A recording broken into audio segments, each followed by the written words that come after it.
C'est Monique Giroux qui a eu l'idée de réunir des journalistes, des femmes qui ne sont pas des actrices en tout cas. Oui. Certaines sont chanteuses, certaines sont journalistes, speakerines, pour interpréter Les Belles-Sœurs.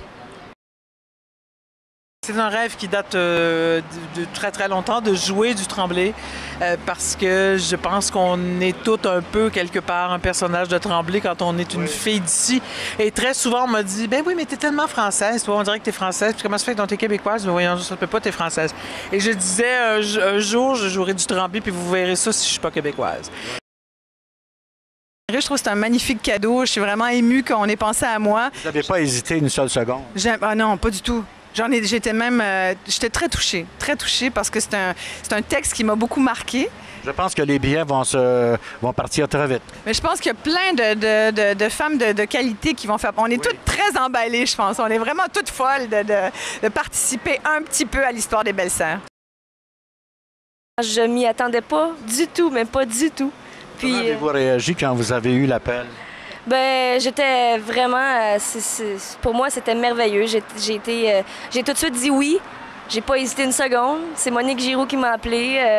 On allait vivre le trip ensemble aussi. Elle aussi, elle va acter, en fait. On va essayer d'acter. Avez-vous déjà travaillé comme comédienne? Pas du tout. Pas du tout. Et ça m'a toujours fait peur. Ça n'a jamais été ma tasse de thé. Mais là, vous êtes dirigée par Denise Filiatro. Oui. Là, il y a de quoi avoir doublement peur. Oui, pas mal. Mais j'ai travaillé avec elle il y a 5 ans à Star Academy. Elle était, c'était notre coach. Elle était directrice, hein? C'était notre coach d'expression, de théâtre. Et puis, ça allait vraiment pas bien. En fait, j'aimais vraiment pas ça. Puis j'étais dans mon petit coin. Oui, on vous voyait, vous étiez souvent seule. Oui, exactement. Dans votre bulle. Oui, j'avais un peu peur des exercices de Denise Filiatro, mais là, aujourd'hui, ça fait 5 ans, j'ai plus peur de m'extérioriser. Vous avez plus peur de rien, finalement. Je me retrouve avec un cadeau. Et ça, parce que pour moi, c'est un cadeau et c'est exactement ce que j'avais envie de faire, c'est-à-dire faire quelque chose complètement différent de ce que j'ai fait depuis les 23 dernières années. Tu sais ce qui est merveilleux? La vie nous apporte ce que l'on veut et ce que l'on demande. Et moi, j'ai dit que j'allais dans ma pause plaisir et à la fin juin, Monique Giroux m'appelle un samedi soir à 20h20 exactement pour me demander si ça faisait partie de ma pause plaisir que de jouer dans Les Belles-Sœurs. Oh. Je disais, hein, qu'est-ce que c'est ça? Quelle présentation! Alors, mais j'ai dit, tout ce qui est hors norme, tout ce que je n'ai jamais fait dans la vie et qui, évidemment, me tente, c'est sûr que j'ai envie de le faire. Tout ce qui est contre-emploi et qui peut être intéressant et amusant, absolument, ça m'intéresse. Et alors, imagine de faire la lecture des Belles-Sœurs que j'ai vues en 1968 au Rideau Vert. J'avais 17 ans.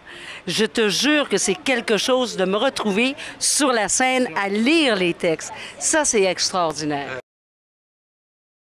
J'ai trouvé ça fou, mais je me suis dit, pourquoi pas? Parce qu'il y a tellement d'hommes et de femmes qui auraient aimé ça être des acteurs ou qui auraient aimé ça essayer ça une fois dans leur vie et à qui on ne donne pas l'occasion de le faire.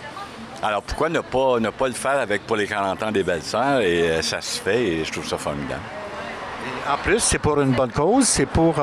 les profits vont aller au Rideau Vert. Oui, c'est ça. C'est une levée de fonds, en fait, pour le Rideau Vert. Alors, en plus, on donne l'argent au Rideau Vert, alors c'est formidable. Qu'est-ce qui serait arrivé si Yvette Brindamour, il y a 40 ans, avait dit « Non, je la fais pas, la pièce ». Je ne sais pas, hein, parce que ça faisait 3 ans qu'on essayait de produire la pièce et que les gens qui en voulaient étaient des gens qui n'avaient pas les moyens, comme Paul Buissonneau au Théâtre de Catou, par exemple, ou Hélène Loisel et Lionel Villeneuve à l'Escale. Des gens qui s'intéressaient à la pièce, mais qui n'avaient pas les moyens de monter un spectacle avec 15 actrices. Alors, on ne sait pas, ça aurait peut-être pris quelques années encore, ou peut-être qu'elle n'aurait jamais été jouée. Là, ça a démarré très, très vite après. Oui, absolument. Mais c'est le scandale qui a fait partir la pièce, plus que la pièce elle-même, en fait. Vive le scandale, merci beaucoup. Vive le scandale, certainement. Provoquons.